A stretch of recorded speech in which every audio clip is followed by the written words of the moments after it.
Last week, we checked in on the field corn crops, and with summer in full swing, now a different kind of corn is being sold all over central Illinois. At last, sweet corn is here, and family farms are keeping busy all day picking and selling ears until they run out. WCIA3's Peter Hansen went to a sweet corn stand in Rantoul. All right, Peter, did you bring us back some?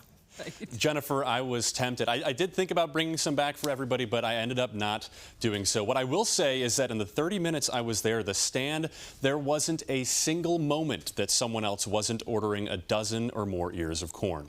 Lingley Brothers Sweet Corn is a family business. They set up shop in Hoopeston, Tilton, and Rantoul, and they were all ears of corn, that is. For the business, it's a full-day operation beginning at 4 a.m. when they hand-pick their crop to 10 a.m. when they start selling ears of corn and until they sell out. If you check the calendar, they're selling ears about a week earlier than they expected. That's due to the high heat. For some, it's more than a job. It's a family tradition. Once it's sweet corn season, my brother, my sisters, my brothers-in-law, my friends, they all come out and they help.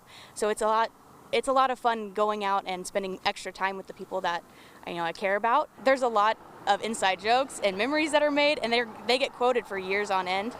She said this year's weather has been perfect and that the sweet corn is delicious. One customer I talked to was back for day 2. She said the ears she purchased yesterday were so good she had to get an additional bag for her family. Lingley Brothers Sweet Corn will be operating their stands in Hoopeston, Tilton, and Rantoul again tomorrow. They say they're looking forward to the Sweet Corn Festival in Hoopeston Labor Day weekend. Jennifer. That's how you know it's good, when you have repeat customers on the daily. Right. I might have to go back tomorrow. Who knows? Yes, please do. Well, I'll give you some money. Bring some back. All right, Peter, thank you.